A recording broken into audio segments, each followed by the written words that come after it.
Hello అండి, నా పేరు కార్తిక్. మన వీడియోస్ చూస్తున్న వారందరికీ నమస్కారం. ఈరోజు మనం ఫ్యూచర్స్ అండ్ ఆప్షన్స్లో ముఖ్యంగా ఆప్షన్స్ అంటే ఏంటి అనేది డిస్కస్ చేద్దాం. ఓకే, సో ముందుగా మనం మార్కెట్లో చూస్తే మనకు వినిపించే పదాలు ఏంటి అంటే క్యాష్ మార్కెట్ అంటే ఈక్విటీ మార్కెట్, అలాగే F&O అంటే ఏంటంటే ఫ్యూచర్స్ అండ్ ఆప్షన్స్ అనమాట. ఓకే, సో ఈక్విటీ మార్కెట్ అంటే ఏంటంటే స్టాక్స్ అనమాట. Okay, HDFC bank, Axis bank, తర్వాత గెయిల్, సో ఇలాంటివన్నీ వీటిని కంపెనీస్ దేర్ ఆర్ స్టాక్స్.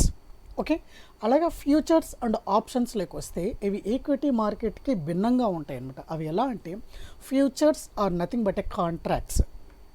మనకి అందరికీ తెలిసిన పదాలలోకి దాన్ని అనువదిస్తే ఎలా ఉంటుందంటే futures are nothing but a contracts and options are nothing but a insurance. అవి గుర్తుపెట్టుకోండి. ఓకే, ఫ్యూచర్స్ అంటే కాంట్రాక్ట్స్, అలాగే ఆప్షన్స్ అంటే ఏంటి అంటే ఇన్సూరెన్స్ అంటారు. ఓకే, కాంట్రాక్ట్స్ అంటే ఏంటి మనకు తెలుసు కదండి. ఓకే, ఏదైనా సరే ఒక కాంట్రాక్ట్ 1 మంత్ కానీ 2 మంత్స్ కానీ కాంట్రాక్ట్. సో నెక్స్ట్ ఎగ్జాంపుల్ చెప్పేటప్పుడు మీకు క్లియర్గా అర్థమవుతుంది. ఇప్పటికైతే మీరు గుర్తుపెట్టుకోండి, ఫ్యూచర్స్ అంటే కాంట్రాక్ట్స్, అలాగే ఆప్షన్స్ అంటే ఇన్సూరెన్స్ అనమాట. ఓకే, సో ముందుగా మనము క్లియర్గా ఎలా అర్థం చేసుకోవాలి ఆప్షన్స్ని అని తెలుసుకునే దానికంటే ముందు అందులో టర్మినాలజీ ఏవేవి ఉన్నాయో అంటే పిలవడానికి ఏవే పదాలు ఉన్నాయో ఒకసారి వాటి గురించి మనం డిస్కస్ చేసుకుందాం. ఓకే, సో ఇప్పుడు చూడండి, ఆప్షన్స్ అనేవి 2 రకాలుగా విభజించాయన్నమాట. ఒకటి కాల్ ఆప్షన్, రెండోది put option. Okay, so call ఆప్షన్ని దాని ఇంకో పేరు ఏం చెప్పొచ్చు అంటే సిఈ అంటారు, ఇంకొకటి పుట్ ఆప్షన్ని పిఈ అంటారు. ఓకే, సో ఇప్పుడు కాల్ ఆప్షన్ అంటే ఏంటి, పుట్ ఆప్షన్ అంటే అనేది మనం తర్వాత డిస్కస్ చేసుకుందాము. సో ముందుగా మనం టర్మినాలజీ, ఓకే, వాటి పేర్లు ఏంటి, ఎలా పిలుస్తారు అనేది తెలుసుకుందాం. ఓకే, నెక్స్ట్ కాల్ ఆప్షన్ అంటే సిఈ, పుట్ ఆప్షన్ అంటే పిఈ. ఓకే, సో కాల్ ఆప్షన్ని పుట్ ఆప్షన్ని ఎప్పుడు ఏ విధంగా ఉపయోగించుకోవచ్చు అన్నది ఒకసారి బ్రీఫ్గా చూసుకుందాం. When we bullish view on the stock అంటే ఆ స్టాక్ ఎప్పుడైతే బుల్లిష్గా ఉంటుందో, బుల్లిష్ అంటే ఏంటి, పెరుగుతుంది అన్న ఉద్దేశం ఉన్నప్పుడు ఓకే మనం కాల్ ఆప్షన్ని బై చేస్తాం. అంటే దాని అర్థం ఏంటంటే స్టాక్ యొక్క ప్రైస్ అనేది పెరుగుతూ ఉంటే కాల్ ఆప్షన్ యొక్క ప్రీమియం అనేది కూడా పెరుగుతుంది అని అర్థం. ఓకే, అలాగే స్టాక్ అనేది బుల్లిష్ వ్యూలో ఉన్నప్పుడు మీరు కాల్ ఆప్షన్ని బై చేయటమే కాకుండా దానికి ప్యారలల్గా మీరు సెల్ ఆప్షన్ని కూడా పుట్ ఆప్షన్ని కూడా సెల్ చేయొచ్చు అనమాట. అంటే కాల్ ఆప్షన్ని బై చేయొచ్చు, లేదా దానికి ఈక్వల్గా మనము పుట్ ఆప్షన్ని సెల్ చేసుకోవచ్చు. ఓకే, సో అలాగే when we have a bearish view అంటే మార్కెట్ అనేది బేరిష్ అంటే తగ్గుతుంది అన్న ఉద్దేశంలో ఉన్నప్పుడు పుట్ ఆప్షన్ని బై చేస్తాం. ఓకే, సో అలాగే పుట్ ఆప్షన్కి బదులుగా కాల్ ఆప్షన్ని సెల్ చేసుకోవచ్చు అనమాట. అంటే దీని అర్థం ఏంటంటే చూడండి, కాల్ ఆప్షన్ యొక్క ప్రీమియం అనేది, కాల్ ఆప్షన్ యొక్క ప్రైస్ అనేది మార్కెట్ పెరుగుతున్నప్పుడు పెరుగుతుంది. ఓకే, అలాగే పుట్ ఆప్షన్ యొక్క ప్రీమియం అనేది మార్కెట్ పడుతున్నప్పుడు పెరుగుతుంది. Is it clear? Okay, so అది మీరు జాగ్రత్తగా అర్థం చేసుకోండి. సో ఇంకొకటి సెల్ చేసేదాన్నే మనం దాన్ని షార్టింగ్ అంటారు, లేదంటే అలాగే ఆప్షన్ రైటింగ్ అని కూడా అంటారు. Okay, so selling or shorting of options is called a option writing. ఎక్కడైనా సరే మీరు రైట్ చేసామని వింటూ ఉంటారు కదా. ఓకే, ఆప్షన్ రైటింగ్ అంటే ఏంటి అంటే సెల్ చేయడము అని. ఓకే, గుర్తుపెట్టుకోండి. నెక్స్ట్ మనకు ముఖ్యంగా వినిపించే ఇంకో 2 పదాలు ఏంటంటే స్పాట్ ప్రైజు, అలాగే స్ట్రైక్ ప్రైజ్ అనమాట. స్పాట్ ప్రైజ్ అంటే ఏంటి, Nifty. Okay, for example Nifty గురించి మాట్లాడుకుంటే నిఫ్టీలో కరెంట్ మార్కెట్ ప్రైస్ ఏదైతే ట్రేడ్ అవుతుందో దాన్ని స్పాట్ ప్రైస్ అంటాం. స్పాట్ అంటే ఏంటి, స్పాట్ అక్కడికక్కడే అంటే ప్రజెంట్ మార్కెట్ ఏదైతే నడుస్తుందో ఆ వాల్యూని స్పాట్ ప్రైస్ అంటారు. ఓకే, స్ట్రైక్ ప్రైస్ అంటే ఏంటి, okay, selected option price is called a strike price. Okay, మీరు ఏ ప్రైస్ దగ్గర ఉన్న ఆప్షన్ని సెలెక్ట్ చేసుకుంటారో ఆ ఆప్షన్ యొక్క ప్రైస్ని అంటే ఆ సెలెక్టెడ్ యొక్క ప్రైస్ని ఏమంటారంటే స్ట్రైక్ ప్రైస్ అంటారు. ఓకే, సో మరి స్పాట్ ప్రైస్ని ఎలా సెలెక్ట్ చేసుకోవాలి, స్ట్రైక్ ప్రైస్ని ఎలా సెలెక్ట్ చేసుకోవాలి, అది ఏంటి అనేది మీకు క్లారిటీగా ఫర్దర్లో డిస్కస్ చేసుకుందాం. ఓకే, ఇప్పుడు అర్థమైందండి. స్పాట్ అంటే కరెంట్ మార్కెట్ ప్రైస్లో నిఫ్టీ అనేది ఏ ప్రైస్లో ట్రేడ్ అవుతూ ఉంటే దాన్ని స్పాట్ ప్రైస్ అంటారు. స్ట్రైక్ ప్రైస్ ఏంటి అంటే కరెంట్ మార్కెట్ ప్రైస్ కంటే పైనున్నవి లేదా అంతకంటే కిందనున్నవి వాటిని స్ట్రైక్ ప్రైసెస్ అంటారు.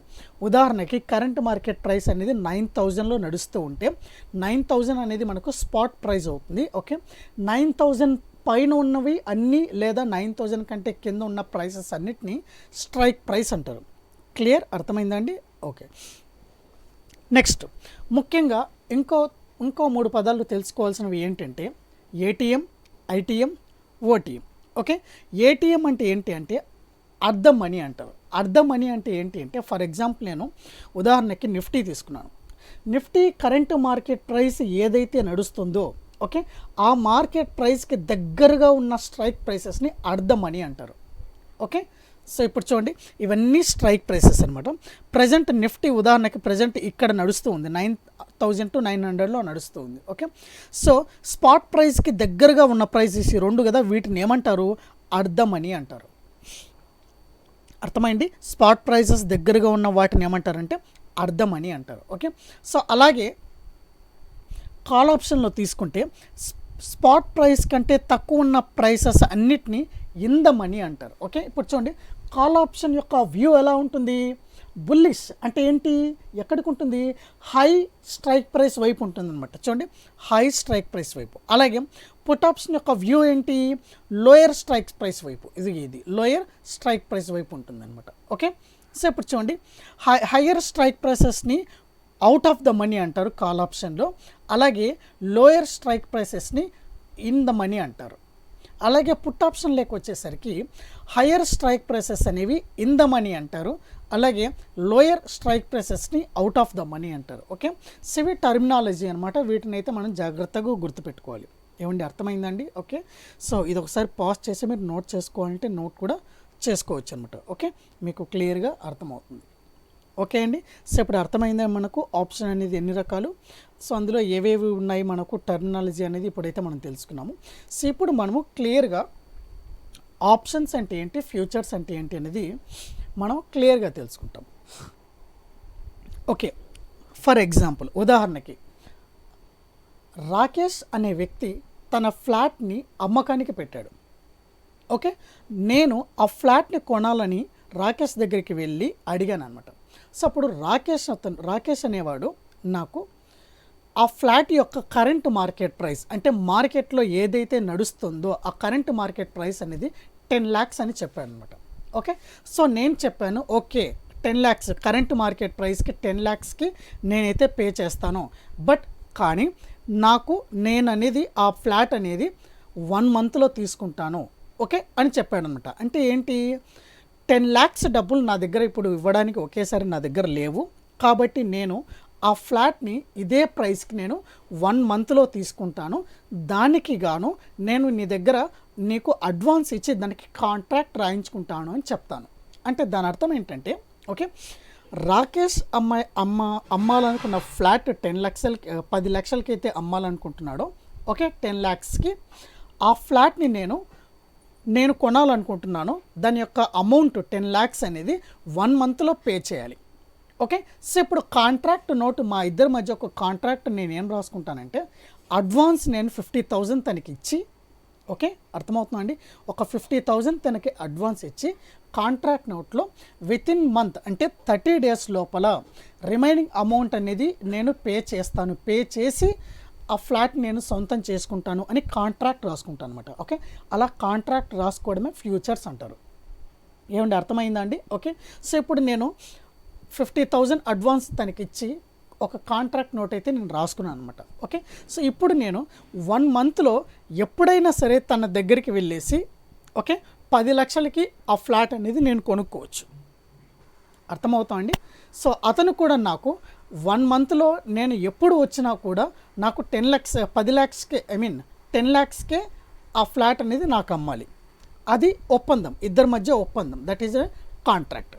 Okay, now see here for example flat అనేది కరెంట్ మార్కెట్ ప్రైస్ అనేది ఈరోజు ఎంత ప్రైస్ ఉందో అదే ప్రైజు రేపు ఉండాలని రూల్ ఏం లేదు కదండి. సో రోజులు మారే కొద్దీ ఫ్లాట్ ప్రైస్ యొక్క కరెంట్ మార్కెట్ ప్రైస్ అయితే మారుతుంది కదా. ఓకే, సో ఉదాహరణకి ఆ ఫ్లాట్ యొక్క ప్రైస్ అనేది ఓకే 20 days తర్వాత ఆ ఫ్లాట్ యొక్క ప్రైస్ అనేది 20 days తర్వాత ఓకే 10 lakhs నుండి 6 lakhsకి పడిపోతే 10 lakhs నుండి 6 lakhsకి పడిపోతే అప్పుడు ఎవరికి నష్టం? నాకే నష్టం. ఎందుకు అంటే ఆ ఫ్లాట్ని నేను 10 లక్షలకి ఇచ్చి కొంటాను అని చెప్పి కాంట్రాక్ట్ నోట్ రాసుకున్నాను. అంటే నేను ఇప్పుడు ఒక నెల తర్వాత వెళ్ళినా కూడా దాని యొక్క ప్రైస్ అనేది 6 లక్షలకి పడిపోయినా కూడా నేను 10 లక్షలకే కొనాల్సి ఉంటుంది. దానివల్ల రమేష్కి లాభం ఉంటుంది, నాకైతే నష్టం ఉంటుందన్నమాట. ఓకే, కాబట్టి నేనేం చేస్తానంటే సో ముందు జాగ్రత్తతో ఒకవేళ ఫ్లాట్ యొక్క ప్రైస్ అనేది 10 లక్షల నుండి 6 లక్షలకి పడిపోతే నాకు నష్టం, కాబట్టి నేను ఒక ఇన్సూరెన్స్ కంపెనీ దగ్గరికి వెళ్ళేసి నా ఫ్లాట్ యొక్క ప్రైస్కి 10 లక్షలకి నేను ఇన్సూరెన్స్ తీసుకుంటాను. అంటే దాని అర్థం ఏంటంటే నేను ఇన్సూరెన్స్ తీసుకుంటాను కదా, ఒక ఇన్సూరెన్స్కి ఎంతో కొంత ప్రీమియం చెల్లించాలి. సో నేనేం చేస్తానంటే ఇన్సూరెన్స్కి 10,000 పెట్టి ఒక ఇన్సూరెన్స్ ప్రీమియం తీసుకుంటాను. 10,000 ప్రీమియం కట్టేసి ఇన్సూరెన్స్ తీసుకుంటాను. అంటే దాని అర్థం ఏంటంటే ఫ్యూచర్లో ఆ ఫ్లాట్ యొక్క ప్రైస్ అనేది ఓకే పెరిగినా లేదా తగ్గినా నేను కొనవలసిన ప్రైస్ వచ్చేసి 10 lakhs మాత్రమే. అంటే దాని అర్థం చూడండి, ఒకవేళ ఆ ఫ్లాట్ యొక్క ప్రైస్ అనేది 6 lakhsకి పడిపోతే 6 lakhsకి పడిపోతే ఓకే, సో ఇప్పుడు నాకు నష్టం ఎంత? 4 lakhs. ఆ 4 lakhs నాకు ఇన్సూరెన్స్ కంపెనీ అనేవాడు నాకు పే చేస్తుంది. ఇన్సూరెన్స్ కంపెనీ నాకు పే చేస్తుంది. ఓకే, అర్థమైందా అండి? ఓకే, ఒకవేళ ఫ్లాట్ యొక్క ప్రైస్ అనేది 10 lakhs నుండి 12 lakhsకి పెరిగిందనుకో, 10 lakhs నుండి 12 lakhs పెరిగిందనుకో, సో ఇప్పుడు పెరిగితే ఇన్సూరెన్స్ మనకి పే చేయదు కదా. ఓకే, సో నేను ఇన్సూరెన్స్కి ఎంతైతే పే చేశానో ప్రీమియం అనేది ఆ ప్రీమియం నేను నష్టపోతాను అంతే. దట్ ఈస్ ఇప్పుడు నేను తీసుకున్న ఇన్సూరెన్స్ అంటే ఏంటంటే that is called an option. Okay, so ఒకసారి మీకు క్లియర్గా అర్థమయ్యేట్టుగా మీకు ఒకసారి చెప్తాను చూడండి. నేను ఒక కాంట్రాక్ట్ నోట్ రాసుకున్నాను. ఓకే, సో నా వ్యూ ఏంటంటే ఒక 1 month తర్వాత ఆ ఫ్లాట్ యొక్క ప్రైస్ అనేది 6 lakhsకి పడిపోతే ఓకే, 6 lakhsకి పడిపోయినా కూడా ఆ కాంట్రాక్ట్ ప్రకారం నేను 10 lakhs పే చేయాల్సి ఉంటుంది. సో అప్పుడు నాకు 4 lakhs అనేది నష్టం వస్తుంది. ఓకే, కాబట్టి నేనేం చేస్తానంటే ఓకే ఒక ఇన్సూరెన్స్ కంపెనీ దగ్గరికి వెళ్ళేసి ఆ ఫ్లాట్ యొక్క వాల్యూ 10 lakhsకి నేను ఇన్సూరెన్స్ చేయించుకుంటాను. ఓకే, ఇన్సూరెన్స్ చేయించుకోవడం కోసం నేను 10,000 రూపాయలు ప్రీమియం కడతాను. 10,000 రూపాయలు అనేది ప్రీమియం కడతాను అనమాట. ఓకే, సో ఇప్పుడు ఆ ఇన్సూరెన్స్ అనేవాడు ఏం చేస్తాడంటే నాకు ఇన్సూరెన్స్ ఇస్తాడు. రేపు 30 days తర్వాత ఆ ఫ్లాట్ యొక్క ప్రైస్ అనేది 10 లక్షల నుంచి 6 లక్షలకి పడిపోతే ఎంతైతే పడిపోతుందో అంత అమౌంట్ నాకు ఇన్సూరెన్స్ అనేవాడు ఇన్సూరెన్స్ కంపెనీ నాకు పే చేస్తుంది. ఓకే, సో దానివల్ల నాకు నష్టం అనేది ఉండదు కదా. అప్పుడు ఒకవేళ 10 lakhs యొక్క ఫ్లాట్ అనేది 12 lakhsకి చేంజ్ అయితే ఇప్పుడు ఇన్సూరెన్స్ కంపెనీ నాకు పే చేస్తుందా? చేయదనమాట. అలాగే ప్రీమియంని కూడా నేను వదులుకోవాల్సి వస్తుంది. అంటే ఇప్పుడు నేను లాస్ అయ్యేది కేవలం 10,000. అర్థమవుతుందండి? సో ఇక్కడ నేను కేవలం 10,000 లాస్ అవుతాను, కానీ ఫ్లాట్ 12,000 వెళ్ళింది కాబట్టి ఓకే, సో ఇంకా నాకు 2 lakhsలో 10,000 ప్రీమియం పోయినా కూడా నాకు 1,90,000 అనేది ప్రాఫిట్ అనమాట. ఏమండి, అర్థమైందా అండి? ఓకే, సో దీన్ని మనము స్టాక్ మార్కెట్లకి అనువదించుకుంటే ఎలా ఉంటుందో ఒకసారి చూద్దాం. Okay, so current Nifty price flat ప్రైస్లోనే చెప్తాను మీకు అర్థమవడం కోసం. చూడండి, కరెంట్ నిఫ్టీ ప్రైస్ అనేది 10 lakhs ఉంది. ఓకే, సో నేను నిఫ్టీని అయితే కొనాలనుకుంటున్నాను, కానీ ప్రజెంట్ నిఫ్టీని కొనడానికి నా దగ్గర అంత డబ్బులు లేవు. ఓకే, సో నేనేం చేస్తాను, ఆ నిఫ్టీని ఫ్యూచర్లో బై చేస్తా. అంటే ఏంటి, కాంట్రాక్ట్ తీసుకుంటా. ఫ్యూచర్లో బై చేయడానికి మనకు అంత అమౌంట్ అవసరం లేదు. మనం ఎంతైతే ఫ్లాట్కి అడ్వాన్స్ ఇస్తామో కాంట్రాక్ట్కి అంత సరిపోతుంది. అంటే సో జస్ట్ 20,000 లేదా 30,000 పే చేసి ఫ్యూచర్లో కరెంట్ మార్కెట్ ప్రైస్ 10 lakhsకి నేను బై చేస్తాను అనమాట. ఓకే, సో ఇప్పుడు ఫ్యూచర్లో ఒకవేళ కరెంట్ మార్కెట్ ప్రైస్ అనేది చెప్పాను కదా 10 lakhs నుండి 6 lakhsకి పడిపోతే నాకు నష్టం వస్తుంది కదా. కాబట్టి నేను ఏం చేస్తానంటే దానికి ఇన్సూరెన్స్ చేయిస్తాను. ఎలా చేయిస్తాను, ఒక నిఫ్టీ ఆప్షన్ పుట్ ఆప్షన్ని బై చేస్తాను. ఎక్కడ?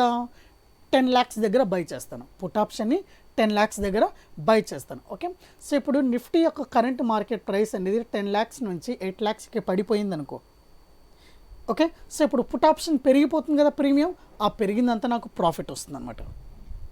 ఏమండి, అర్థమైందా అండి? ఓకే, సో ఆప్షన్స్ని జనరల్గా ఎలా ఉపయోగించాలి అంటే ఇన్సూరెన్స్ లాగా ఉపయోగించాలన్నమాట. Is it clear? Okay.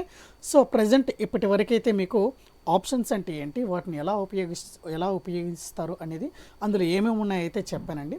So further వీడియోస్లో మనం ఆప్షన్స్ని మన రియల్ టైమ్ అప్లికేషన్స్లో ఎలా ఉపయోగించాలి, ఆప్షన్స్ని ఎలా బై చేయాలి, అలాగే ఎలా సెల్ చేయాలి, బై చేయడం కరెక్టా లేదా సెల్ చేయడం కరెక్టా, ఎలాంటి సిచ్యువేషన్లో బై చేయాలి అనేది మనం ఒకసారి అయితే ఫర్దర్ వీడియోస్లో డిస్కస్ చేసుకుందాం.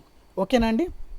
సో అలాగే మన వీడియోస్ నచ్చినట్లయితే లైక్ చేయండి, షేర్ చేయండి, కొత్తగా చూస్తున్న వాళ్ళైతే సబ్స్క్రైబ్ చేయండి. సో మన టెలిగ్రామ్ ఛానల్లో ఎవరైతే జాయిన్ అవ్వాలనుకుంటున్నారో కింద డిస్క్రిప్షన్ బాక్స్లో లింక్ అయితే ఉంటుంది. సో దాన్ని క్లిక్ చేసి జాయిన్ అయిపోండి. అలాగే మన ప్రీమియం గ్రూప్లో జాయిన్ అవ్వాలనుకున్న వాళ్ళు హార్ట్లీ వెల్కమ్ అండి. వాళ్ళకి వన్ టైం ఫీ అయితే ఉంటుంది, 499 rupees. That is the one time fee. ఆ తర్వాత ఇంకా మీరు పే చేయాల్సిన అవసరం లేదనమాట. సో ప్రీమియం గ్రూప్లో మనకు అడ్వాంటేజెస్ ఏంటంటే అందులో మనం పొజిషనల్, అలాగే షార్ట్ టర్మ్, అలాగే లాంగ్ టర్మ్ ఇన్వెస్ట్మెంట్స్, అలాగే ఆప్షన్ ట్రేడింగ్స్ గురించి, స్ట్రాటజీస్ గురించి ఎప్పటికప్పుడు అప్డేట్స్ ఇస్తూ దాంట్లో డిస్కస్ చేద్దాం అనమాట. ఓకే అండి. Thank you very much.